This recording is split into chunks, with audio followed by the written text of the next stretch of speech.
Hi everyone, welcome to my YouTube channel. My name is Louisa and it's about bloody time I made another video, I reckon. It's been ages and a lot's been happening for me personally,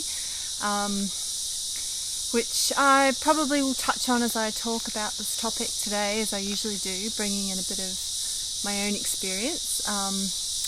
I apologise for the sound because we have cicadas here in the rainforest where I live that are so loud sometimes, it's really deafening, so I'm trying my best to speak up, but if you can hear that ambient noise, that's what that is. Nothing I can do about it, so bear with me. So today I wanted to talk about the many paths to recovery and to kind of put forward a bit of a smorgasbord for people to look at and think about on their own recovery journey. I suppose this has come to my attention through the people I've been talking to recently who are struggling with mental health issues. You may not be a person that identifies as having a mental illness or something diagnosed like that.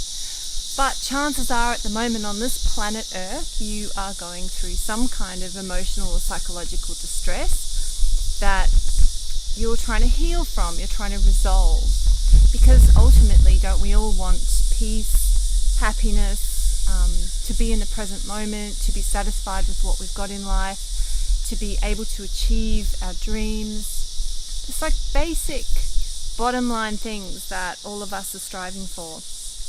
And I think if you've spent a lifetime not having that experience, it can feel like it's not available, like it's just a pipe dream to wish for what we call in mental health recovery, but there's many other better words for it in my opinion. Transformation to a higher state of consciousness, fulfillment of your fullest potential, or as Abraham Maslow called it, self-actualization, the kind of the pinnacle of his pyramid, if you're familiar with that model. So it can seem as if it's not possible, and especially if, because of your experiences, you've been funneled into a system of thinking, such as the traditional medical model of mental illness, which has a pretty gloomy outlook on what they call prognoses, like the chances of getting better. And as some of you may have heard in some of my previous videos, I've often spoken of the prognosis that was given to me when I had the diagnosis of schizophrenia in 2010. Was told that I would never recover, I would be on medication for the rest of my life, and I might not be able to work again. So it wasn't good, and I was very sick, and I do concede that. I'm not blaming doctors or the people that told me that, because they are working in that model, and they have a belief system and a worldview around that model that confirms to them the very thing that they purport. Now, a big part of that picture, well, I should say rather, it's kind of like a catch-22, because when you're expecting something, that's what happens. So a part of the picture of the medical model of mental illness is that you kind of go through these steps that don't have good outcomes. If you look at the research and the literature on medication efficacy, it's pretty bad. You have to be quite resourceful and adept at trying lots of different things to find yourself recovery in that system, or in any system really. Recovery is so colourful and interesting and unique. Those are the positive things. It's also hard. It takes hard work. It takes dedication. It takes resourcefulness. It takes thinking outside the box. So that's why I'm offering this to you guys today, to really think about how you're going to craft your own unique path to get where you want to go, whatever that looks like. I won't go into too much right now, the definition of recovery, that's a whole nother kettle of fish. But just for today, thinking about all the different ways. So when people ask me that question, as they often do, excuse me as well, because along with the cicadas, there's lots and lots of mozzies here in my beautiful part of the world. So I'm all covered in bug stuff, but I might just get a bit irritated from time to time. So yeah, people often ask me that question, how did I recover? Like, it sounds like a simple question. It's so not a simple question, because it's so not a simple answer. And I find that I often give a different answer depending on who I'm talking to, because I can think of key things that really helped me, but none of them alone did the job. I kind of needed them all together. So the picture is always going to be, I think, complex, as I said, colourful, interesting. I used a lot of different things to create what I would call recovery. And I just wanted to touch on a few of those as examples today to get you guys thinking. Like, I don't want you to follow my path, and you can't follow my path. It's completely unique. But just to activate a sense of hope. Right, there's other things I can try. There's lots and lots of things I can try. And some of them are quite out there. So, okay, so conventional is, you've got your medication treatment and hospitalization for severe states of crises and distress. Not everybody is in such a severe state. Most people could benefit from rest. I could definitely say that. I mean, when you think about what is hospital, often it's just time out. It's a place that you can go that you're safe-ish, hopefully. I know that there's plenty of people that don't feel safe in the public hospital system. I was fortunate to be in the private system, which at least you don't have your rights taken away, and you can have a consistent treating team and that kind of thing. But essentially for me, I counted that as a lot of rest, a lot of time out. And for many of us, we're living in situations in the ordinary world, under the roofs, in working environments, whatever it is, home or work, environments where we don't feel safe. And those environments and relationships that we're in are actually contributing to our mental health problems. So sometimes just getting away can really be a part of the picture, giving you time to reset, rebalance, think about what you want to need, get different perspectives, different inputs. It depends on the severity. People who are a little bit distressed, you guys can book a retreat, go on a wellness camp or go camping in nature or do, there's plenty of kind of that they're not to do with mental illness, they're just wellness retreats, I suppose you would call them, anything from a few weeks to a few days or even months, or, people take time out and they maybe go and hang out in Bali or go traveling or, whatever it is that can give you that rest and that rest time. I know somebody that actually, she has regular what she calls unplugging time, so she goes to camp out in wilderness, and she has no phone reception, no computer, no nothing. She just gets her grounding from nature. That's, a wonderful way of resting, complete resting. Because how often do we actually allow ourselves to do that in this crazy world where we've been trained to be busy all the time, and we're surrounded by constant temptations to hook into activity, mental activity, to watch things on TV, to respond to emails, to answer phone calls, to achieve things, to plan dreams, even just to manage your everyday stuff like the bills coming in or, phone calls or anything like that. It's actually very demanding, especially when you're under stress. So giving yourself time out's great. Now, the medication, I'm not a fan. There are a lot of problems with taking medication long term, because I'm going to go into the cinnamon. I'm going to talk about frequency and vibration and the damage that medication does to frequency and vibration. But sometimes you've got to do something, right? Sometimes things are so critical, the crisis is being reached, and there's nothing else in your environment that can provide you with that. Oh, airplane. Sorry.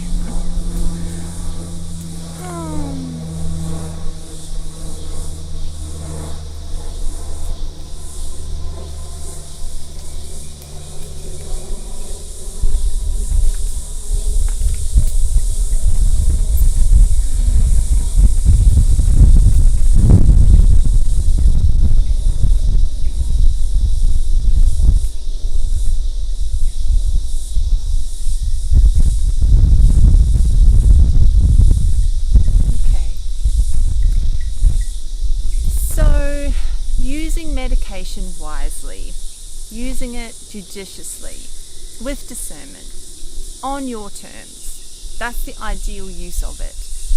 You know, I still sometimes use, and I've been a long time since I've been taking regular medication, but I still sometimes reach for a Valium.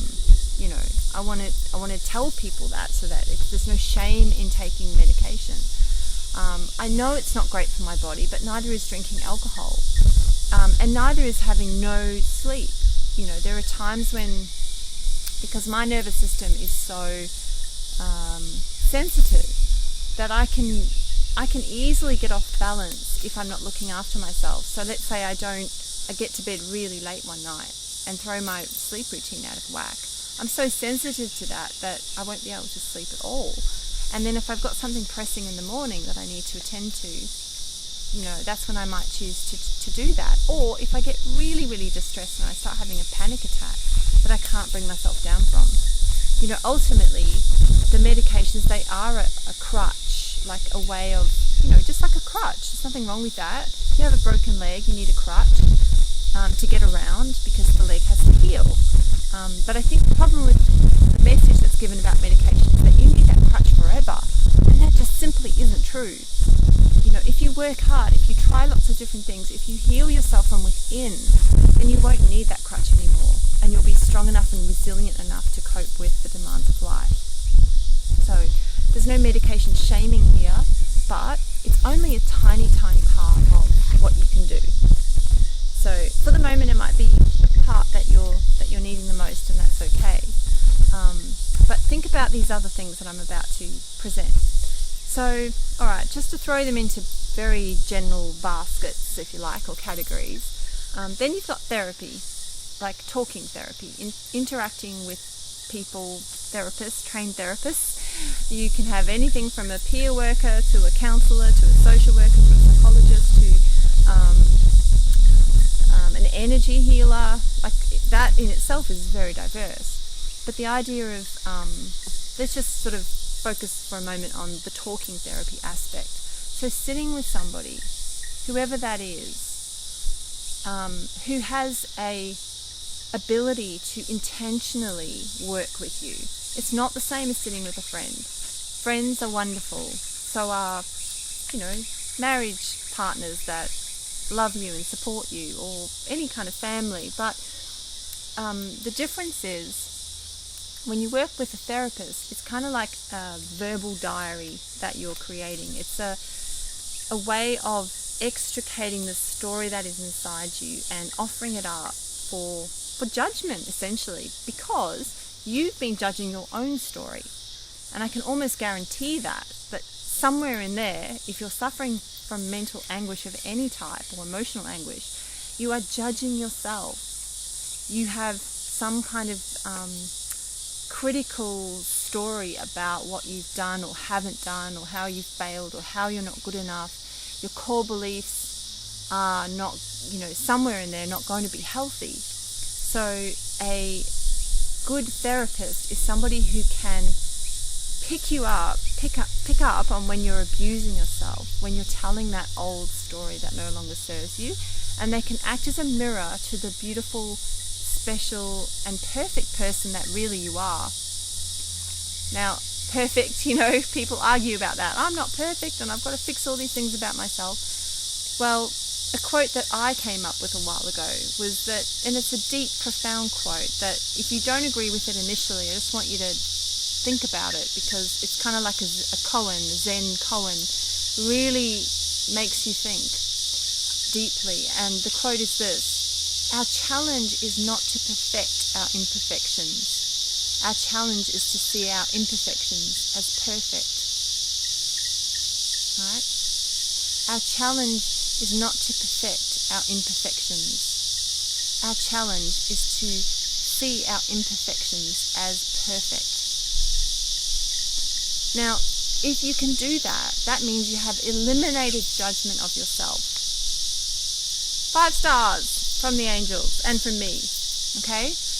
If you can eliminate judgment of yourself, you will also eliminate judgment of the world, the external world, and you will be living in a state of Buddhahood, nirvana, samadhi, beautiful present alignment with all that is. So it's a deep statement, and maybe you're not ready for that as well, because, you know, there are so many layers of truth in this universe and this experience of being alive that on one level, on I guess a simplistic level, there are things that no doubt you want to change. There are habits that you want to change. There are core beliefs that you want to change. So while those things can still be changed, we don't have to judge them while we're going through them. I guess that's the point. It's to just love ourselves no matter what. And a therapist can be that mirror. You know, if a therapist, really, you should feel really emotionally safe with that person, and you should feel like they really believe in you. And when they say something nice about you, that warms you, that feeds you, that nourishes your soul, because you may not have had that experience as well, ever. So, you know, opening yourself up to that kind of validation and care from another human being can be a very important step in your healing. I know it was for me, and it's particularly important for anybody who's had childhood trauma, who's got attachment issues, like finding, when I say attachment issues, that's pretty broad, but whenever in intimate relationships, in close relationships, things get entangled, things feel messy, you don't trust that the person loves you, or you get really jealous easily, or you feel really insecure, yeah? You interpret things as rejection, you're very sensitive in those close relationships, so that would be an attachment trauma that's probably come from your childhood, yeah? So the therapy relationship, super important.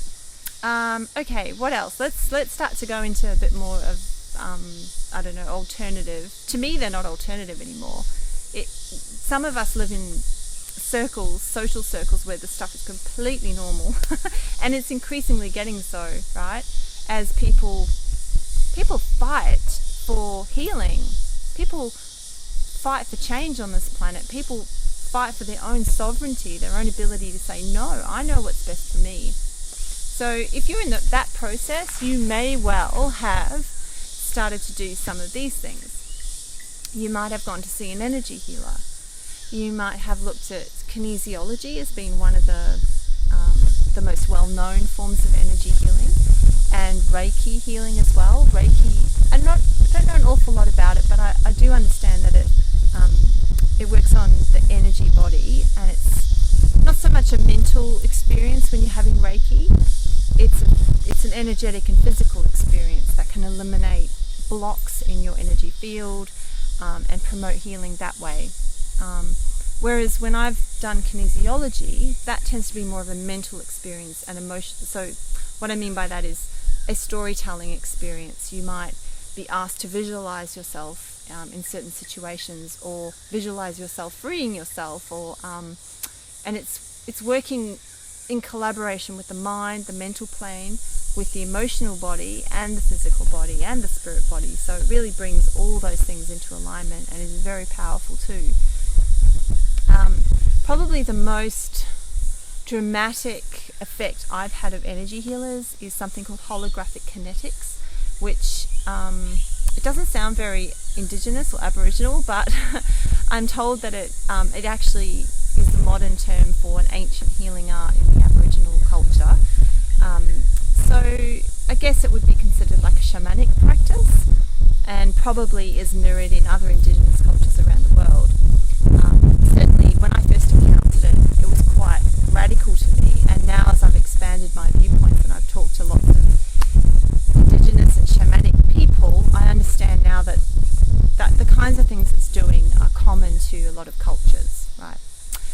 Anyway, here in Australia, it's known as holographic kinetics, and I guess it's a combination of kinesiology, working with the body. Because see, the body holds a lot of the truth. The mental plane, the mind, the story that goes on in the mind is only a little bit of the picture, because the mind is the conscious part. And if you look at Joe Dispenza's work, or any of the other teachers that talk about the brain and the mind and how all that's working, I think it's Joe Dispenza that says 95, he draws a circle, circle. That's why I'm drawing a circle. And right up the very top, there's a tiny little conscious part. That's all that you're conscious of. And then 95% of the unconscious is the thing that is going on in your mind, right? So we're only aware of so much little of our experience until you start to expand, until you start to do this work. And then, of course, that grows and you become more and more aware of it. But for most people, it's only 5% conscious. So why was I saying that? Yes, because the body knows the truth. So your mind may say, yeah, I'm feeling really happy at my job, right? You might really believe that.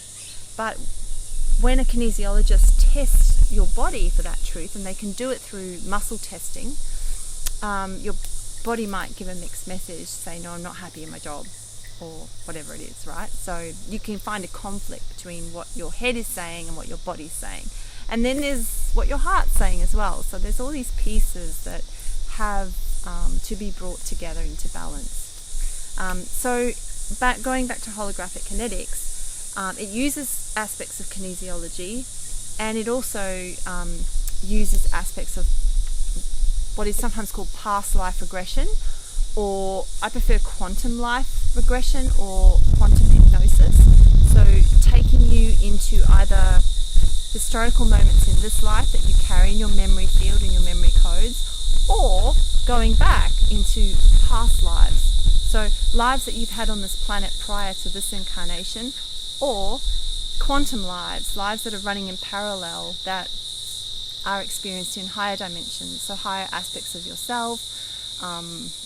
There are many, there's supposedly 12 main dimensions. That's what most of the literature I read and information that I've received from my own guides are saying, but within those dimensions there are infinite dimensions. So, we've really got to start to, as a collective humanity, accept that there is so much more to this experience that we're just having here. So our ability to contact these parts can be really limited at first, but with some practice you can do this work yourself.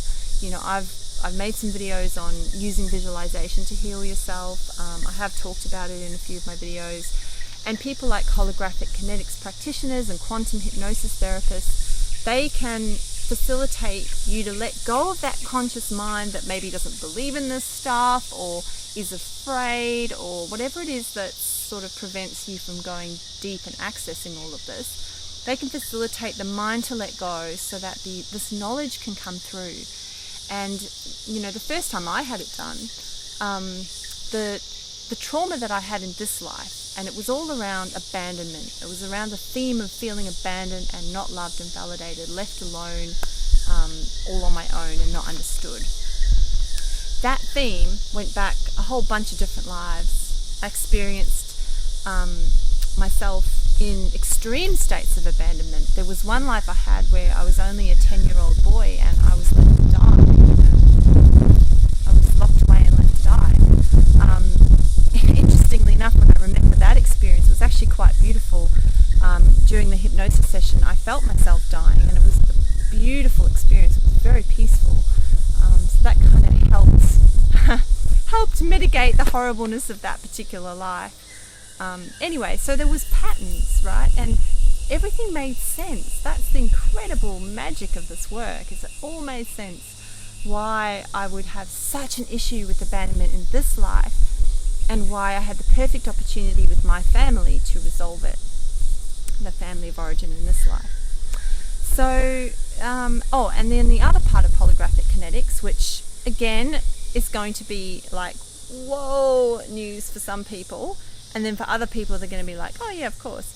And that is, let's just call it removal of entities / thought forms or negative energies, right? So we can call these things lots of names, and I think the names are, what feels comfortable for you is important, because there are some really scary names out there that have been used historically, like demons, which they don't really help the situation. If you're feeling like this topic already is like, oh, hang on a minute, I don't like this, You know,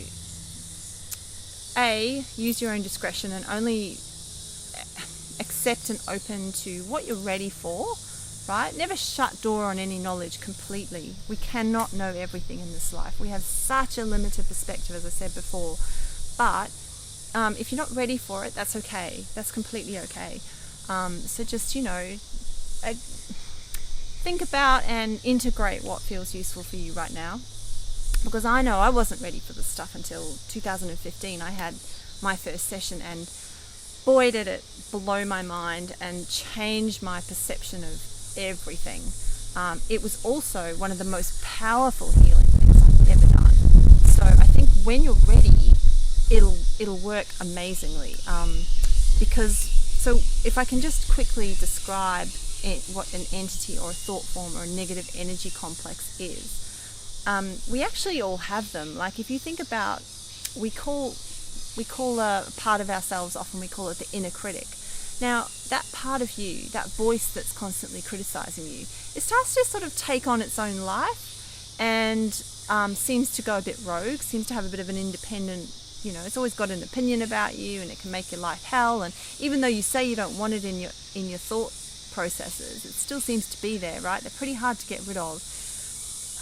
It's called a thought form. It's anything that's been paid attention to a lot. It's created this thought form that hangs out in the energy field.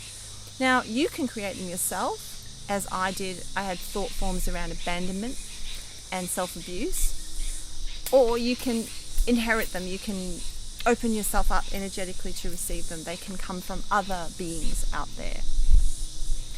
Now, I'm not going to go too much more into this because otherwise the video will be too long, and it's a super complex subject. But I did also make a video called On Hearing Voices. So I'll post that link below because I do go into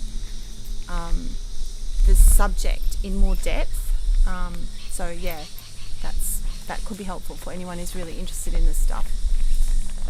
Suffice to say, I had a whole bunch of negative thought forms removed from my energy field by these practitioners that had been hanging around for apparently thousands of lifetimes. Now, you know, people will argue and say, well, how do you know that's true? There are a lot of answers for that. The best answer is when you have direct knowledge and experience of this, but you have to grow into that. You have to become a shamanic practitioner in your own right before you can actually start to work with these things, see these things, discern them, understand them better. At that stage in 2015, all I really had to go on was that the journey itself through the healing process was so vivid and so real and brought up so much emotion that was literally coming from my cellular memory in my body. And B, it had an incredible healing effect. I came out of the session and my face had literally changed. I was relaxed and it was as if a huge weight had been lifted off me. And my partner, my husband, who was watching the whole thing, because we were a bit like, oh, you know, just making sure it's all going okay. He said that to me. He goes, you look completely different. You just look lighter and changed. It's hard to describe, but it's because of the energy field. You see, we read energy fields in people even if we're not conscious of it, and our energy field manifests in our physical form. So our face and our eyes and our hair and everything about us will be expressing whatever's in the energy field. So he saw immediately a lightening, and on a more like subjective experience that I was having, it opened me up immediately after that healing session. I opened up to a whole lot of new ways of being. I was able to really start investigating a lot of this information that I'm now sharing with you. I just grew. I went on a massive growth spurt. So that's at the time, that was my evidence that it was working. You know, word of caution with all therapies, really, from medication all the way through to this stuff that I'm talking about now. You have to use your own discernment. You cannot rely on peer-reviewed journals or people in white coats or family members to tell you what you need. It's essential. If you don't develop your own inner compass, your own radar for what is good and what will work for you, then you're probably going to well, it's just going to take longer. That's all I'll say. There's no right or wrong. Because we're all at different stages with this, some of us learn this stuff really quickly because we basically came here to work through our darkness, to resolve it really fast, so we could come and teach other people, or we could do what we were meant to be doing. Others of us, the journey is going to be slower. But I'm saying it because, there are not so good people out there. There are people out there who aren't very skilled practitioners, who still have a lot of their own darkness that they're working with. And I'm including everyone you meet on the recovery journey in this. You can have psychiatrists that have really unresolved inner shadows, that have, that was a thing dropping. Unresolved shadows that they project onto their patients. Psychologists, same thing. You can have energy healers that are really not the best. So, find the good ones. Make sure you do your homework. Talk to anyone you work with at length beforehand and feel into, is this person saying empowering things? Do they believe in my recovery? Are they willing to work with me? Is it person-centered? There's a whole bunch of kind of boxes that you'll want to tick in your own mind. So maybe work those boxes out before and then talk to the person. And then you've got to feel your own way. I mean, it's part of the fun of it, isn't it? So take it as a challenge, I guess. Yeah. Okay, so we've looked at energy healing. This video will be quite long, I'm thinking. I hope I'll try and wrap it up a little. There's a whole bunch of stuff, that you can do on your own. Let's just put it into another big basket. We've got things like journaling. We've got art. Ways of expressing, ways of bringing forth what is unconscious into the consciousness. That's really what you're trying to do. You're having a chat with yourself. Your consciousness is having a chat with your unconsciousness. So gradually those two start to merge, and you can realize, underneath it all, I'm actually feeling very afraid. So have a chat with that afraid part. Why am I feeling so afraid? Journal it out. Become aware of the thought patterns that are constantly going on in your head. Become aware of the triggers, things that upset you the most. Why do they upset you? Get really self-reflective. So there's examining what is going on for you. But then there's work around changing your patterns and behavior. So the good old gratitude journal is, it's a humble little tool. But I honestly can advocate this so much for people I know that it's worked for. I don't think we need to call it a gratitude journal. I think it's more like a cheerlead yourself journal, a self-cheerleading journal, because maybe it's not gratitude that you want to build. Maybe it's self-compassion. Maybe it's self-kindness, right? So you keep a kindness journal where you say to yourself every day, you've done a really great job, Louisa, on list 5 things, right? It might be a self-esteem journal. My chickens have just joined us. Come on, girls. It might be a self-esteem journal. So for a while there, I kept one. I don't share stuff that I think is silly or doesn't work, because I've actually tried it, and I did it for a full year. Every day, 5 things that I'd done well. They were small things, they were humble things, but they all added up and helped me get to know myself. As well as journaling, art, those kinds of things, there's an awful lot of things you can do around, making your environment beautiful to live in, for example. Working with your energy, your external surroundings to change your energy field. So whether it's getting a whole bunch of pot plants and taking care of them, or, really looking at what you're eating, what are you putting into your body? Everything is meaningful.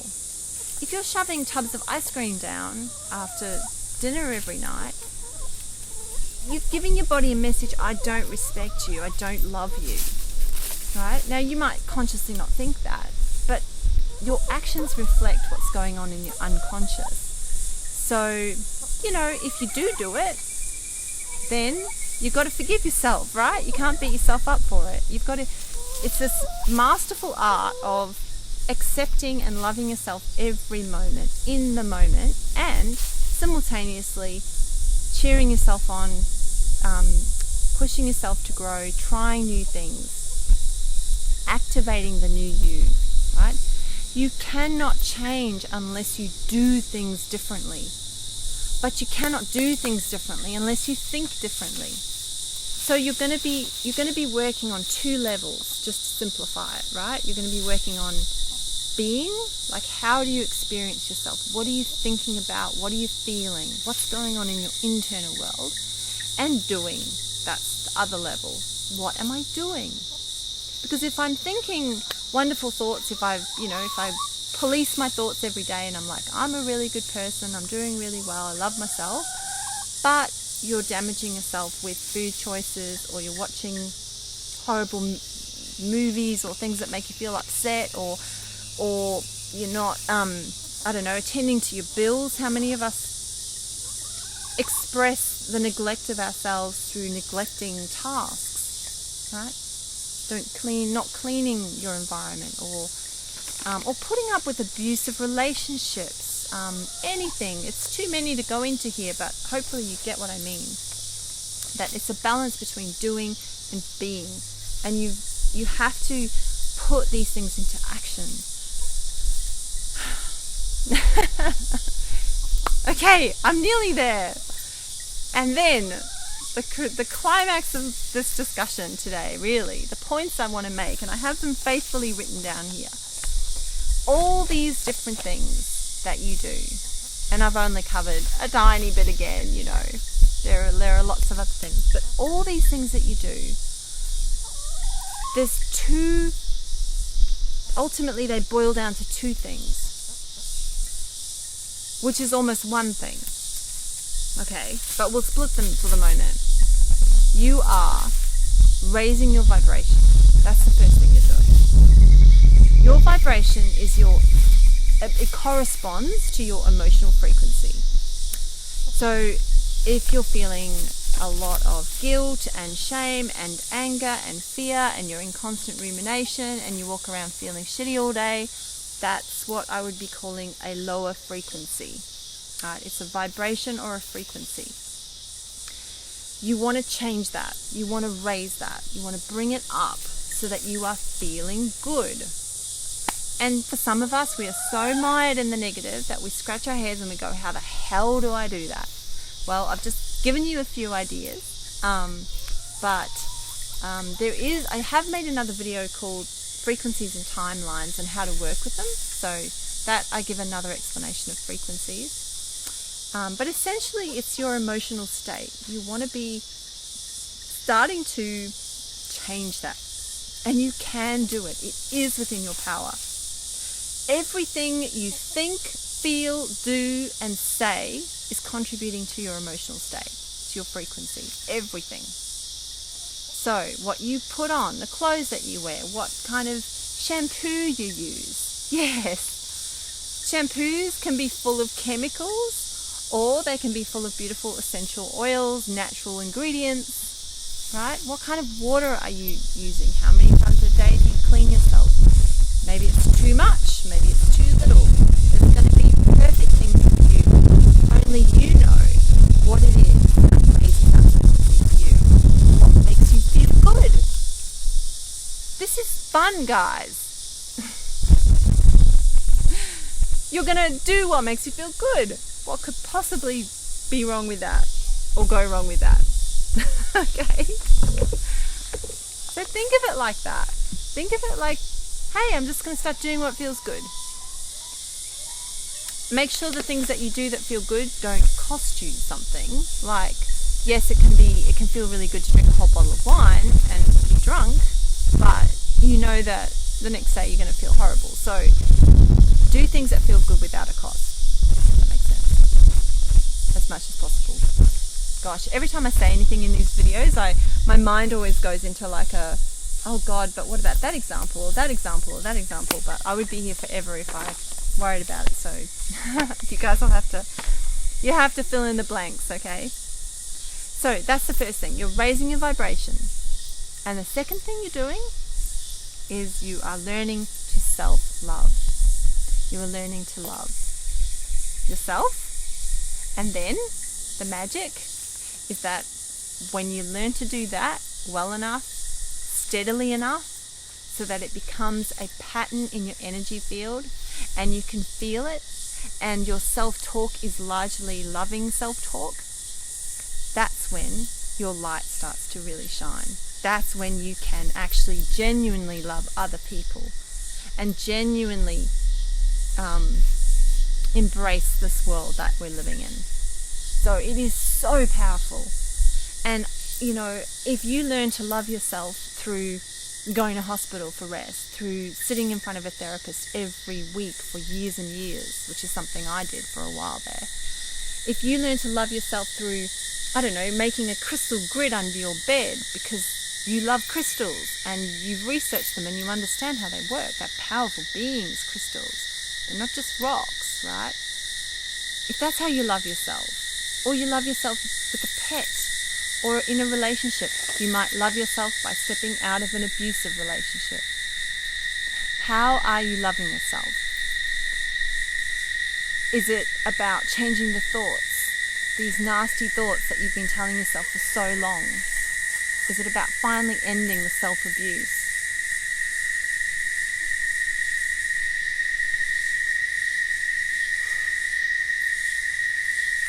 And maybe you can understand that self-love and raising your vibration are really one and the same. Because when you love yourself to that degree, you are raising your vibration. And the highest frequency, the highest vibration is pure love. Pure, unconditional source love. So how you get there is your journey, and it's a creative one.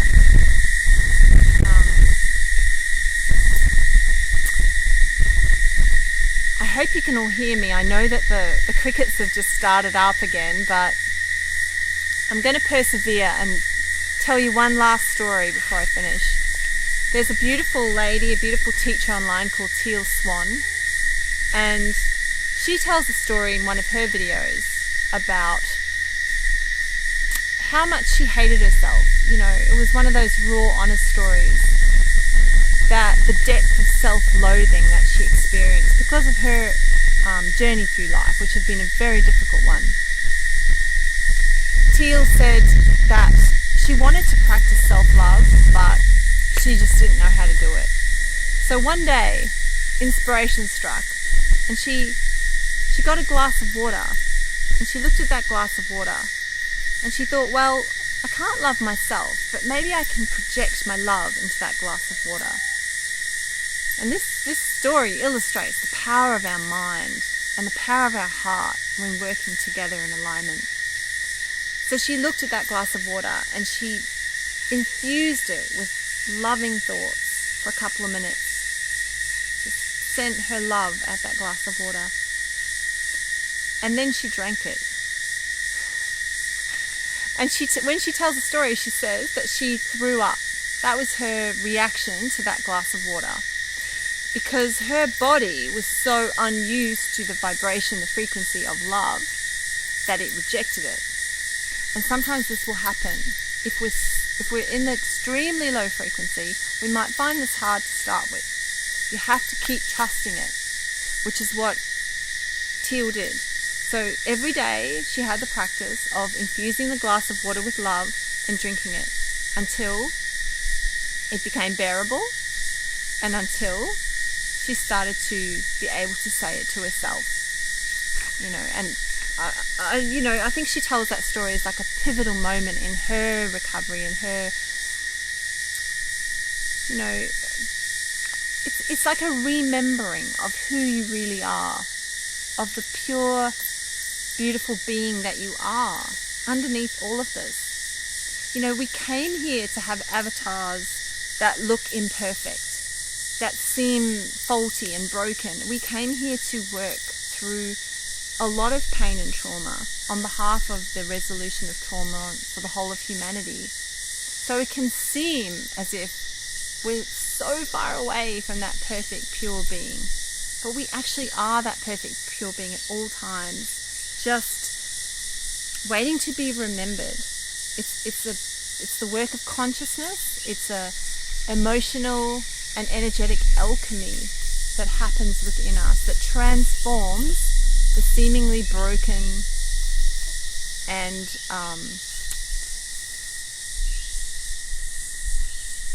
I want to even say repulsive, because sometimes that's how strongly we feel about ourselves, don't we? We feel repulsed, or we feel repulsed by humanity.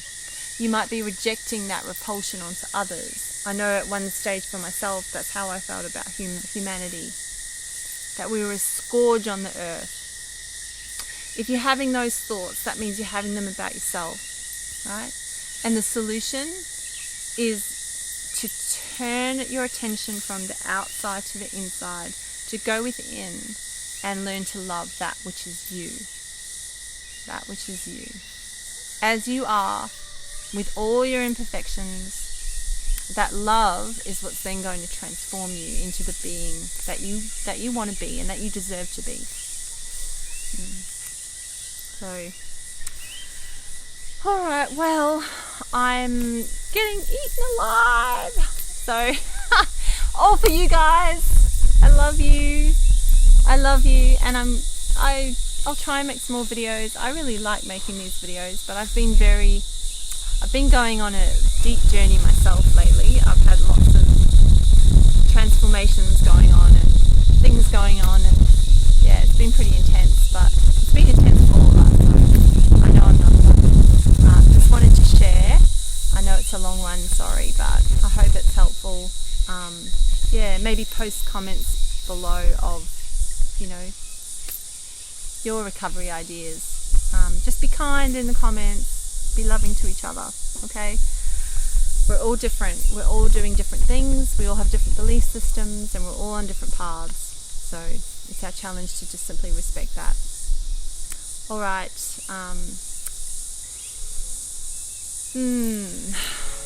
with so much love. Namaste.